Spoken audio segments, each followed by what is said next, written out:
O programa Saber Direito desta semana é com o professor Sérgio Camargo. O curso é sobre direitos humanos.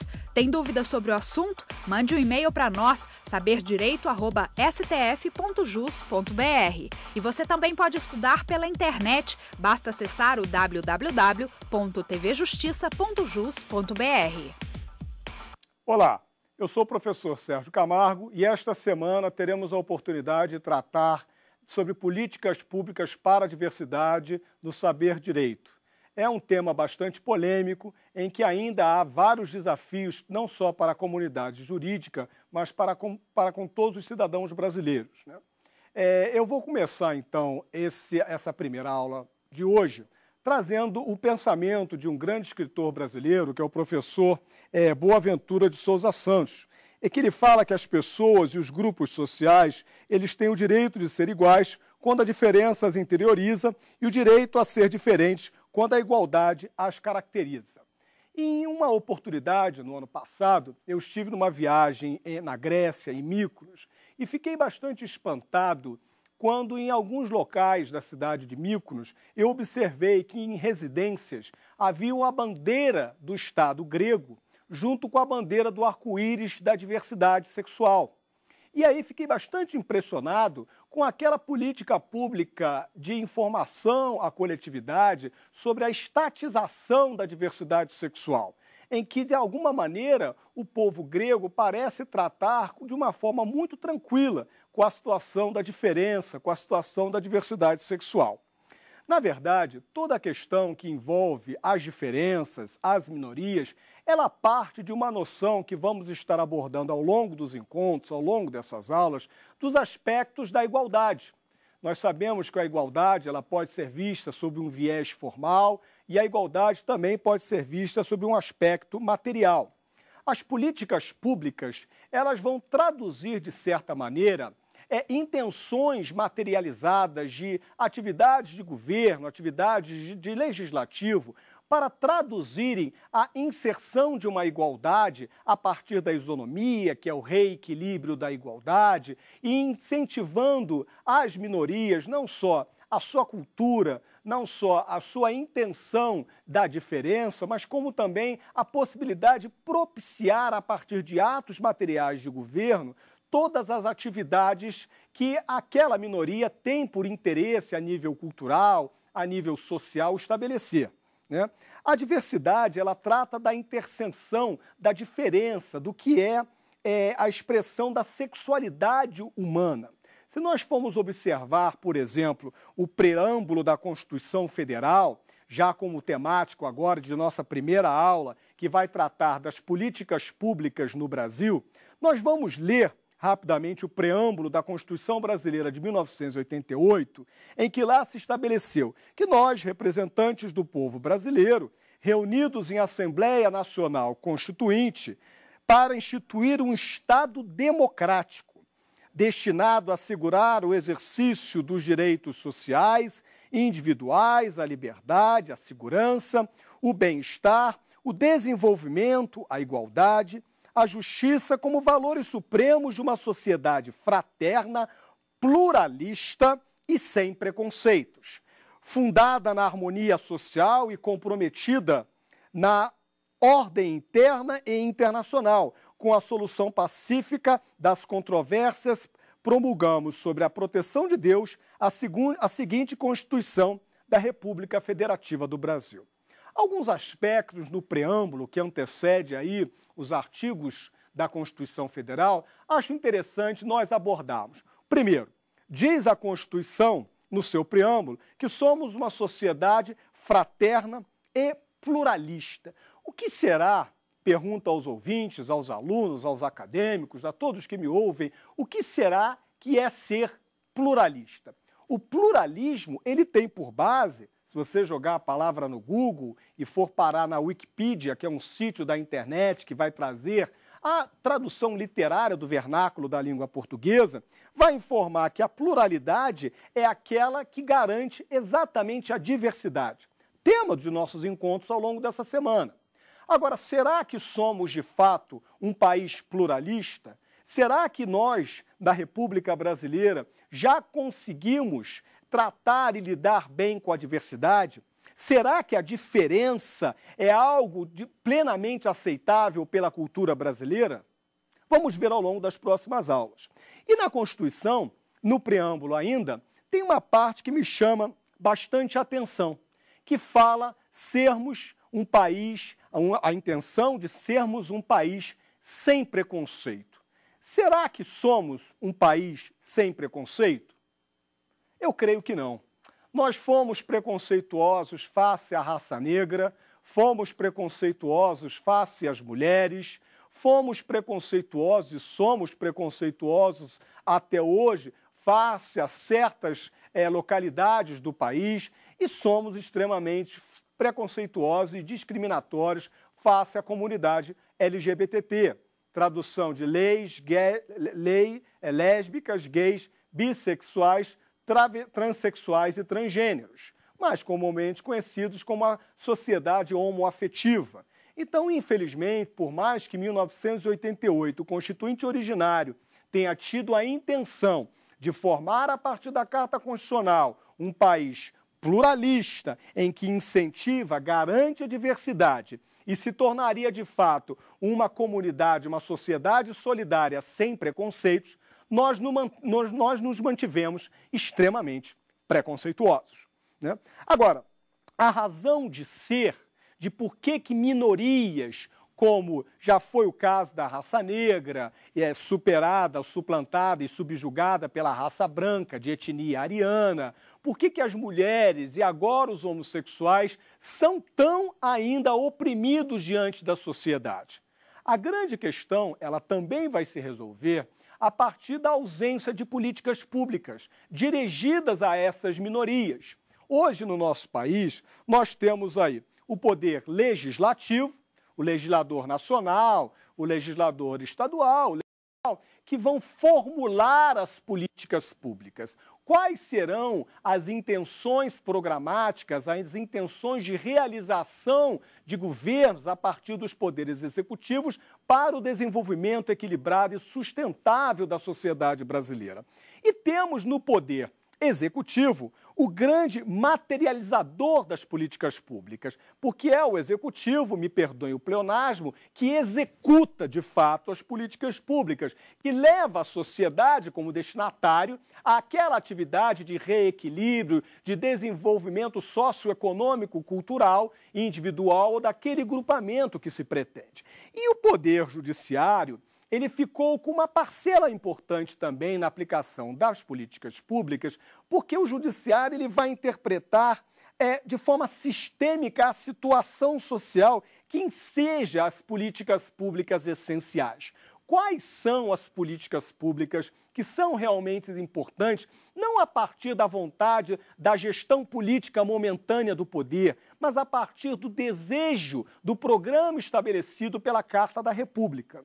Se nós utilizarmos daquela tradicional divisão do conceito dos direitos fundamentais na primeira dimensão, ou na primeira geração de direitos, na segunda, na terceira e na quarta, apenas para relembrarmos e podermos estabelecer uma base para os nossos encontros acerca das políticas públicas para a diversidade, vamos lembrar então que a primeira dimensão, ou a primeira geração dos direitos fundamentais trataram dos direitos da liberdade individual, típica do Estado francês, da Revolução Francesa, em que tinha a liberdade do indivíduo como a primazia de intenção daquele novo Estado que superou a monarquia.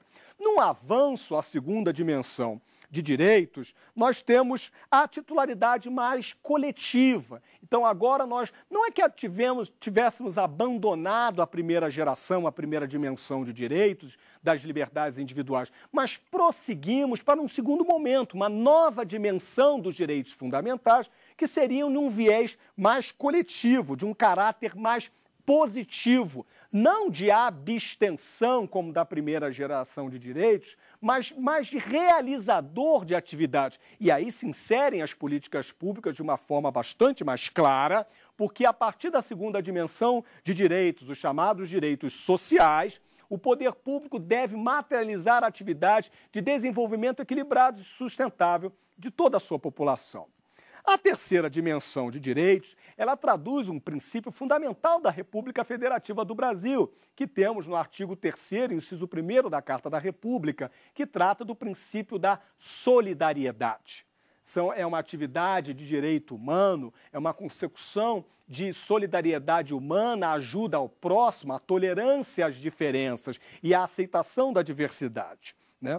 A quarta dimensão do direito fala do pluralismo, fala da democracia, da necessidade da aceitação à diversidade. E aí vai se inserir na quarta dimensão de direitos a vertente que nós estamos agora tratando acerca da diversidade sexual, né?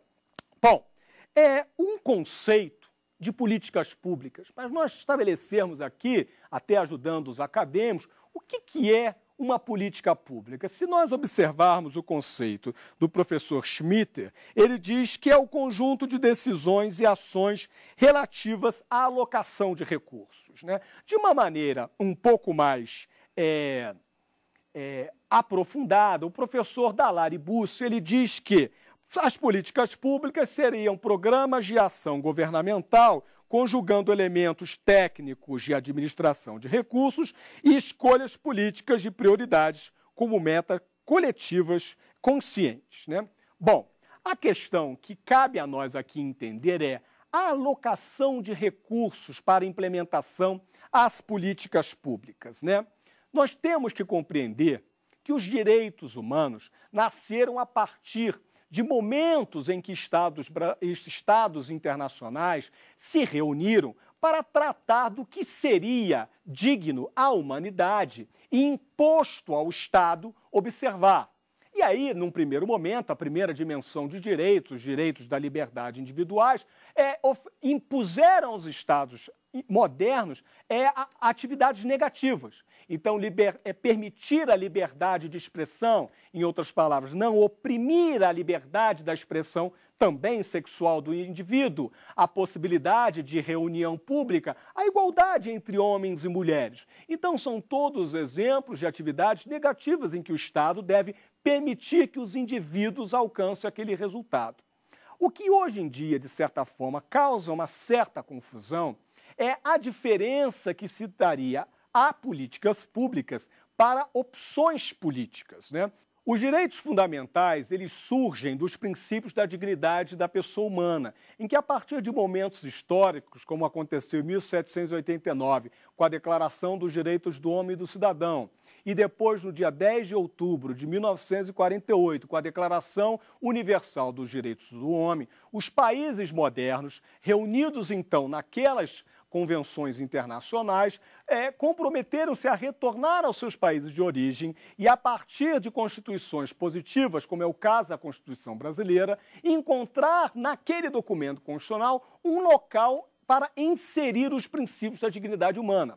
No nosso caso, modernamente, com a Constituição de 1988, os direitos fundamentais foram a sede para eu alocar a maior parte dos princípios da dignidade da pessoa humana. Então, nada mais, nada menos, os direitos fundamentais traduzem os princípios da dignidade da pessoa humana. E as políticas públicas, elas têm por objetivo a implementação destes princípios fundamentais da dignidade da pessoa humana. O que, de certa maneira, acaba por esvaziar a pretensão do agente político de forma individualizada. Muitas vezes, um prefeito de uma certa municipalidade ou governador, a própria presidência da República, tem lá intenções e desejos daquilo que eles acham que seria melhor para a nação, do que seria mais aproveitável socioeconomicamente para o desenvolvimento equilibrado daquele seio social. Mas não podemos deixar de observar e nos esquecer de que muitas dessas atividades, dessas opções políticas, devem esperar a implementações das políticas públicas materializadoras dos princípios fundamentais da dignidade humana. E aí a gente vai ver numa próxima aula qual é o limite para a implementação de políticas públicas diante de opções políticas dos administradores públicos, né? Substancialmente, os direitos fundamentais, eles ultrapassam o próprio sistema nacional vigente e vão alcançar a nível universal os direitos humanos. E aí uma pergunta que já podemos fazer nesse primeiro momento de nosso encontro, de nossa aula? O controle de políticas públicas. Será que eu posso exigir que o poder público municipal, estadual ou federal implemente uma determinada política pública? Se eu observar um dispositivo constitucional fundamental da dignidade da pessoa humana, um dos 78 incisos do artigo 5º, será que eu poderia jurisdicionalizar aquele princípio da dignidade humana que a municipalidade, ou o governo do estado, ou a União Federal ainda não implementaram?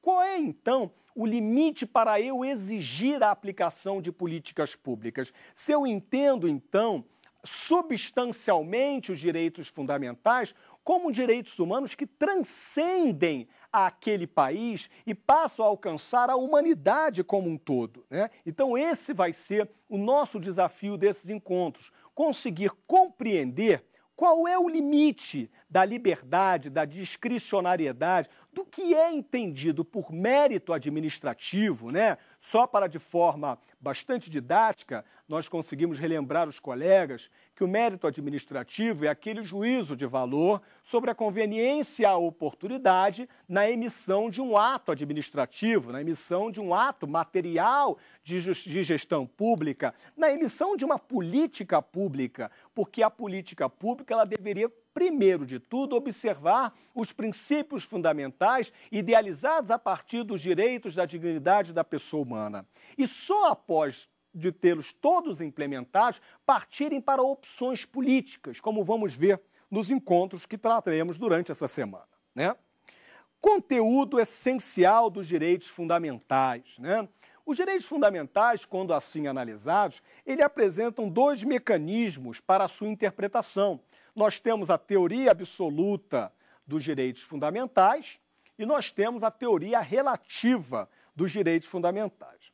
A teoria absoluta, ela é um pouco mais abstrata, é um pouco mais programática. Uma caracterização da Constituição de 88 é ela ser programática. São intenções de médio a longo prazo a serem conquistadas ao longo não só da legiferância com base regulamentadora à Constituição Federal, mas também da execução da material dessas atividades pelos seus diversos poderes executivos ao longo do país. Nós vamos, então, focar os princípios fundamentais pela interpretação da doutrina constitucional dominante em nosso país, que o observa a partir de uma teoria relativizada dos princípios fundamentais. Por quê? A teoria absoluta, ela não admite a ponderação de interesses, por exemplo.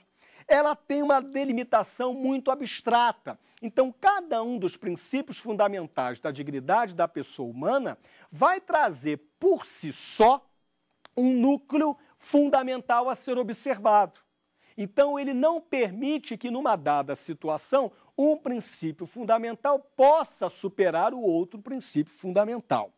Nós já estamos agora com algumas perguntas dos nossos alunos que nos acompanham. Então, vamos agora dar atenção a alguma pergunta que algum colega tenha feito. Professor Sérgio, meu nome é Yuri. Eu queria saber o que são políticas públicas. Yuri, políticas públicas são atividades materiais de gestão para o alcance dos princípios fundamentais estabelecidos pelo Constituinte originário, que vai determinar a aplicação orçamentária para a execução desses programas de governo para um equilíbrio sustentável, autossustentável de médio e longo prazo.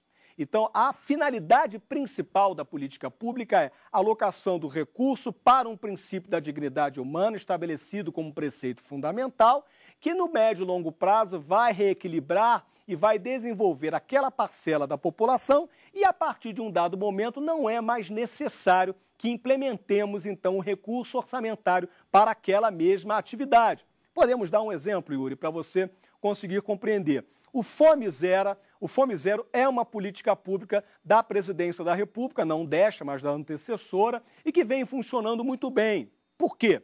Porque nós estamos num país de quase 200 milhões de habitantes, em que a maior parte da população está na linha da miséria, na linha da fome. Se você não consegue se alimentar, você não tem condições de ir para a escola, aprender, você não desenvolve a psique, a inteligência humana. Se você não consegue estudar, você não consegue aprender, você não consegue trabalhar. Se você não consegue trabalhar, primeiro, você se torna um dependente das atividades do Estado e você não contribui solidariamente para a progressão, para o desenvolvimento econômico e social do país. Então você não trabalha, você não recolhe carga trabalhista, você não recolhe carga tributária, você não recolhe carga previdenciária e você não incrementa o produto interno bruto do país, que é a soma de todas as riquezas que o país consegue produzir.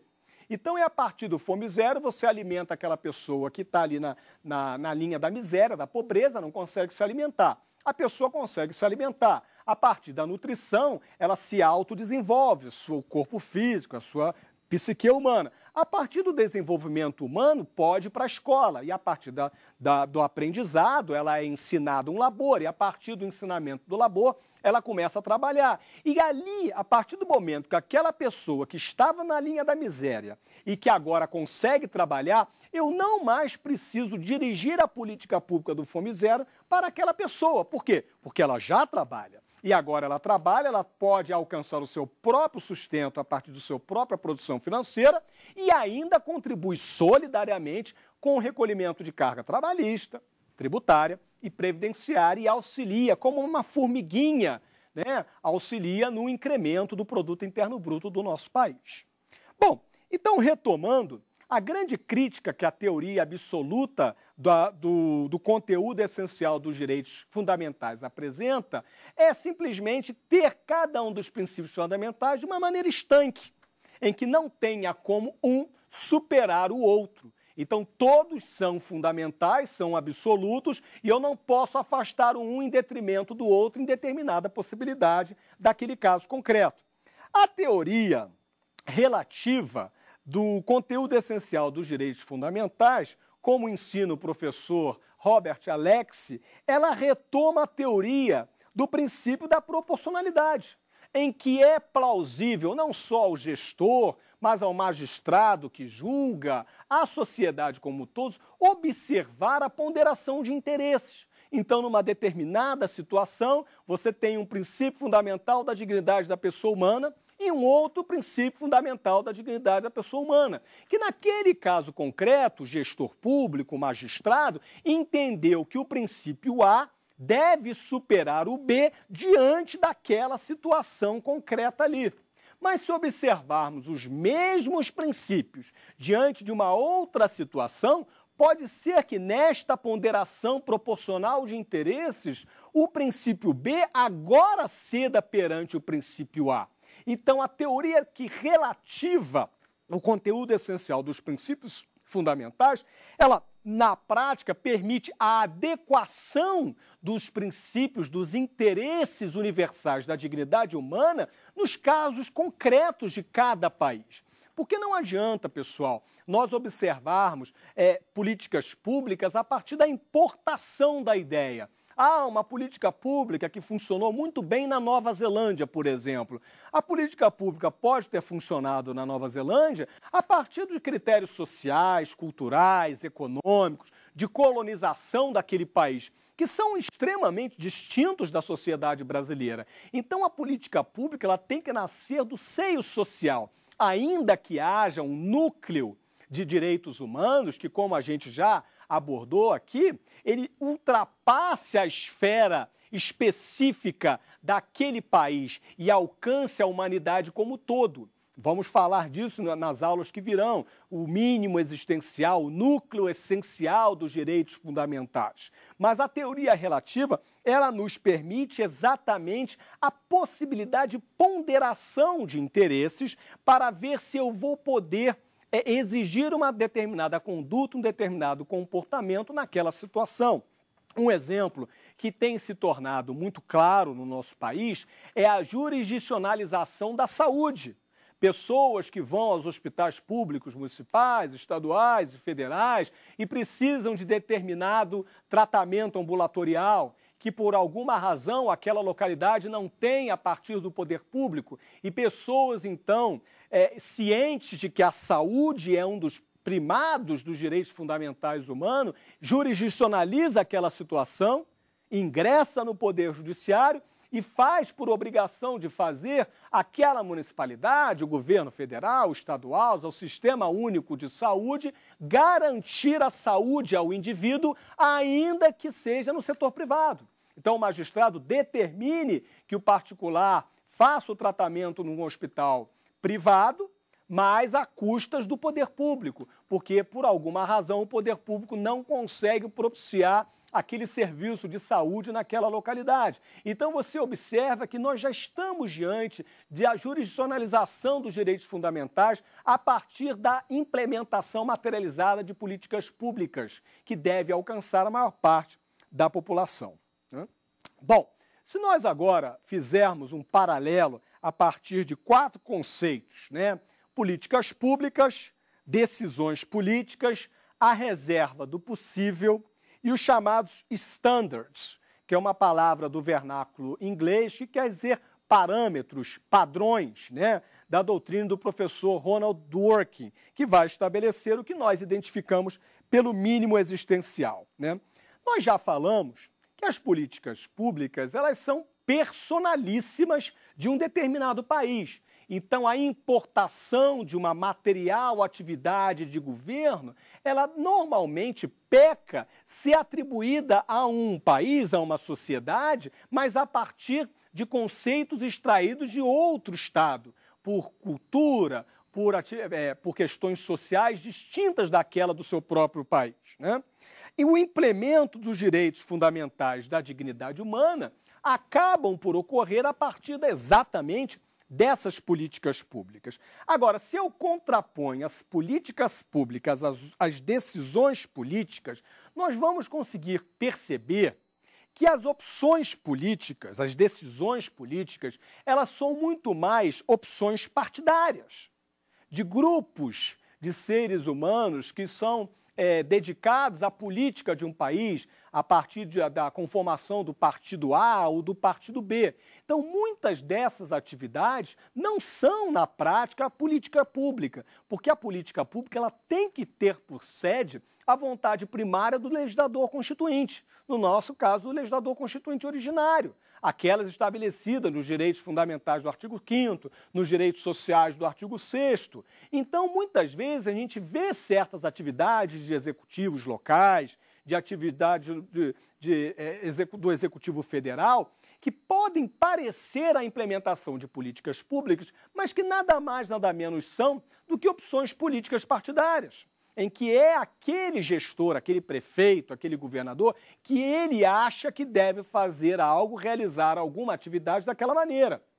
É possível adotar-se opções políticas? Não estou fazendo aqui uma crítica isolada à boa vontade do gestor, à boa fé da gestão pública, mas que antes de que nós partamos para as opções políticas, nós necessariamente devamos esgotar os preceitos fundamentais da dignidade humana. Depois de garantirmos liberdade de expressão, pluralismo, livre associação, um real Estado laico em que cada um de nós pode optar livremente pela orientação religiosa, enquanto que nós não conseguimos implementar políticas públicas programáticas da dignidade humana, não cabe, salvo outro juízo, opções isoladas partidárias de gestores momentâneos, porque primeiro deve-se dar cabo aos programas, às intenções de dignidade humana entendidas de forma universal a partir da evolução social da humanidade, que, obviamente, a República Brasileira fez parte delas, né? A noção da reserva do possível, né? Muitas vezes, julgados de magistrados, quando há jurisdicionalização pelo indivíduo, por associações que querem obrigar ao poder público a dar escola, a dar saúde, a construir uma escola ou a pavimentar uma rua, né? Então, qual é o limite da opção política? Qual é o limite da política pública? Nós já tentamos esclarecer que o limite é a implementação dos princípios fundamentais da dignidade humana. Mas e quando a gente se esbarra na chamada reserva do possível? O que é isso? A reserva do possível, ela nada mais, nada menos é do que o limite financeiro, a capacidade orçamentária daquela entidade política. Quanto tem de orçamento a União Federal? Quanto tem de orçamento o município, o Estado da Federação? Será que dá para eu alcançar toda a população brasileira com o mesmo patamar de saúde? Será que eu, sem alcançar a sociedade brasileira de forma homogênea, com um nível base de saúde e educação, eu poderia gastar o orçamento, por exemplo, em projetos espaciais, em que o Brasil, junto a outras nações, construíssem uma espaçonave para estudar a Lua, para estudar a Marte? Exatamente é o questionamento. Qual é o limite desta discricionariedade? O que representa mérito administrativo do administrador? A conveniência, a oportunidade dele em agir? Do que é a ele um dever-poder de agir. É um dever-poder porque ele é um mero executor da vontade constitucional normatizada e positivada como um princípio fundamental da dignidade humana que ainda não foi alcançado. Então, muitas vezes a gente ouve falar, olha, não vai dar para eu garantir a escola porque a reserva do possível alcançou um limite orçamentário. Mas aquela mesma municipalidade, por exemplo, acabou de gastar uma fábula do seu recurso construindo um museu. Então, dentro da ponderação de interesses, saúde e educação, saúde e cultura, o que deve prevalecer? A saúde ou a cultura? Salvo outro juízo, quero eu entender que a saúde está ligada a um dos valores maiores da sociedade humana, a vida, deve ter a primazia maior de todas. É claro que nós também não podemos, por conta deste raciocínio de políticas públicas que implementam o princípio da dignidade humana a partir do conceituado direito universal reconhecido pelas nações, esvaziar o dever que o Estado tem de alcançar atividades científicas, atividades culturais, que não estão interligadas diretamente nos princípios fundamentais, por exemplo, do artigo 5º. Mas essa ponderação de interesses, ela não pode esbarrar na reserva do possível. Se o orçamento público daquela municipalidade, daquela localidade, não é grandioso, não tem uma capacidade financeira assim tão grande, o gestor público ele deve optar por implementar a política pública programática prevista na Carta da República do que a mera opção, a mera decisão, o desejo político de realizar alguma atividade que é, para o seu pensamento exclusivo do gestor, algo de grande importância, né? E dentro dessa comparação que nós iniciamos a partir das políticas públicas, caminhando às decisões políticas, alcançando a reserva do possível, a gente se esbarra finalmente nos chamados standards. Os standards são esses padrões, né, que vêm pela visão do filósofo Ronald Dworkin. Os standards eles afastam a noção exclusiva do mérito administrativo. Não há juízo de valor sobre conveniência e oportunidade na emissão, manutenção ou retirada de um determinado ato materialmente administrativo, executor de uma política pública, que inobserve um padrão mínimo, um standard garantido por Declaração Universal dos Direitos do Homem. Exatamente o ponto nodal na questão das políticas públicas, a compreensão do chamado mínimo existencial. Qual é o mínimo que uma população precisa para que haja possibilidade de um desenvolvimento, de um equilibrado, homogêneo, de maneira igual progredir aquela sociedade? É óbvio que a resposta a esta pergunta ela vai depender de alguns fatores. Por exemplo, o fator social daquela população, econômico daquela sociedade, muitas vezes geográfico, climático, porque a realidade do país, como os Estados Unidos da América, no norte do hemisfério, não é idêntica à nossa no sul do hemisfério, em que há uma diferença climática muito grande. Então, cada país vai determinar o que entende como núcleo do seu padrão, o núcleo dos standards, o mínimo existencial. No Brasil, nós estamos ainda entendendo que o standard maior é a saúde, seguida, por claro, da educação. Então, seriam os núcleos basilares do mínimo existencial a saúde e a educação do nosso país, né? É curioso nós observarmos que países como a República Chinesa, por exemplo, hoje são vistos, né, como grandes comerciantes, países. A China conta atualmente com mais ou menos 1,5 bilhão de habitantes em seu território. E hoje ela é chamada do tigre asiático, né? As pessoas acham que a China saiu de gatinho para tigre da hora para outra. Não foi.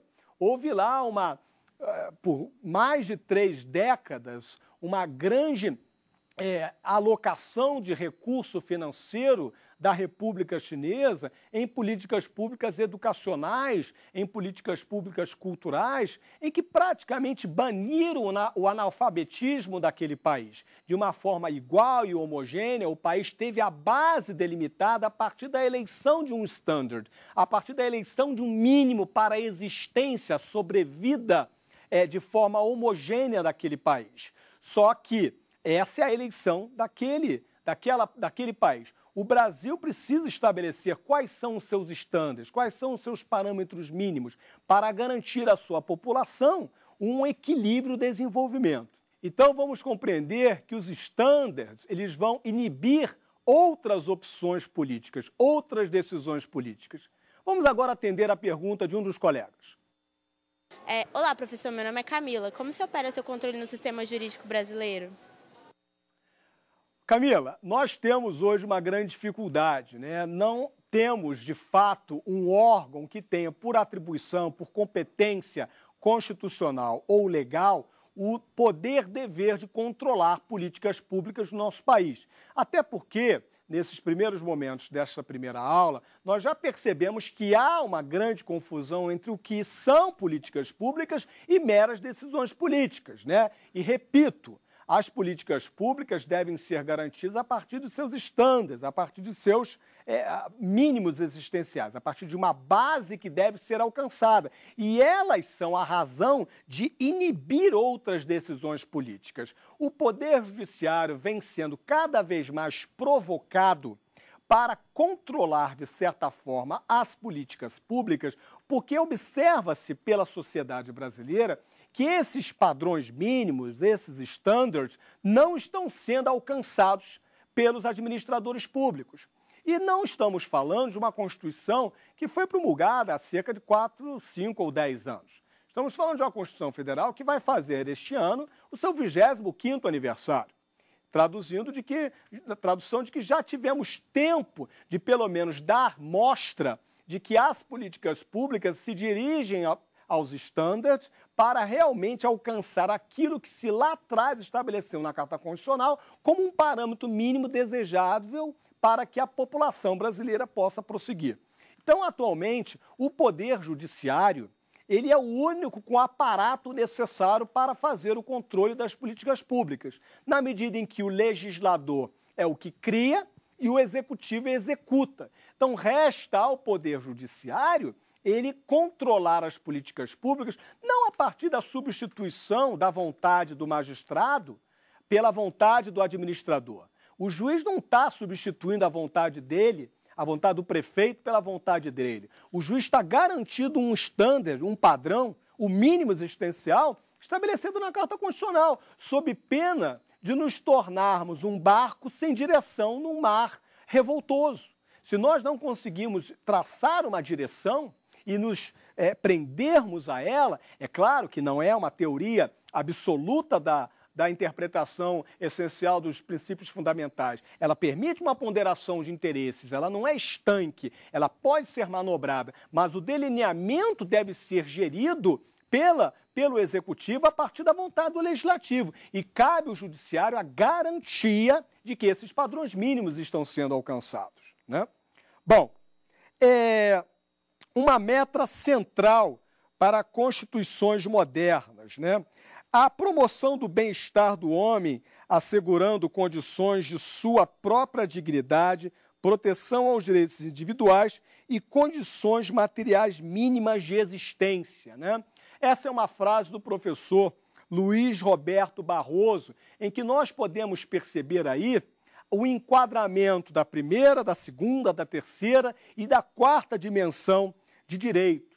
A primeira dimensão de direitos, quando fala no bem-estar do homem. A segunda dimensão, quando assegura condições dignas, condições materiais para o exercício dessas liberdades. A terceira geração de direito, quando fala das condições materiais para a existência da sociedade.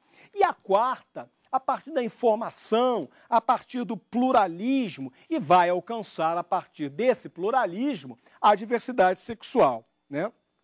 Como nós havíamos já falado, essa noção das dimensões de direitos e a intensificação, a percepção destas dimensões na vida cotidiana do brasileiro, ela depende de políticas públicas responsáveis que muitas vezes não sejam até a opção política do gestor daquele momento. O gestor, eu não quero gastar tanto do meu orçamento com a saúde, mas enquanto ele não conseguir esse padrão, esse standard mínimo para a sua população local do município, salvo outro juízo, eu não entendo legítimo a ele uma opção política distinta daquela. Ele precisa garantir a saúde, garantir a educação, a informação da população, um nível cultural mais elevado. Depois ele pensa em fazer uma praça bonita, depois ele pensa em fazer outras atividades que não sejam aquelas presas, né, às políticas públicas da dignidade humana. Mas, reitero, não pode ser estanque absoluta. Tem que haver uma relativização para que você também não torne o administrador público um escravo do legislador. Porque senão a teoria do Barão Montesquieu, da tripartição de poderes, com autonomia e independência do Legislativo, Executivo e Judiciário, positivada mais uma vez no artigo 2º da Constituição Federal, vai para o espaço. Eu compreendo que é difícil o entendimento qual é o limite que o judiciário deve ter para impor uma obrigação de fazer, para alcançar um standard, uma política pública. Qual é o limite que o legislador tem para criar novas políticas públicas além daquelas já previstas pelo Constituinte originário. Como não aprisionar o administrador público às políticas públicas estabelecidas pelo Constituinte na Carta da República e mantendo, como prevê o artigo 18, a autonomia gerencial das entidades políticas. É claro que é uma linha divisória muito tênue que separa a decisão política da política pública para o alcance dos estándares, desse mínimo existencial, como nós acabamos de traçar, né? Bom, o controlador da constitucionalidade fundamental da dignidade da pessoa humana, como sistema aplicado à população brasileira, a partir dos estándares aceitos, né? Primeiro, os padrões são os padrões daquela sociedade e deve ser aceito por aquela sociedade. É claro que se eu crio padrões que não se dirigem, não correspondem ao anseio social daquela população, eu simplesmente deixo de atender ao desígnio, ao desejo daquela sociedade. Mas observe, cautela para não compreender a implementação desses estándares como desejo de um grupo social a imposições de maioria a minorias, como nós iniciamos nesse primeiro contato da aula de hoje. As convenções sociais, né? Aquilo que nós fomos ensinados pelo seio familiar, pela sociedade, né? A convenção de que a mulher era subjugada, a convenção de que a mulher não exercia o mater familias, a convenção de que o homossexual é um doente da psique humana. Todas as convenções sociais, elas existem para ser superadas.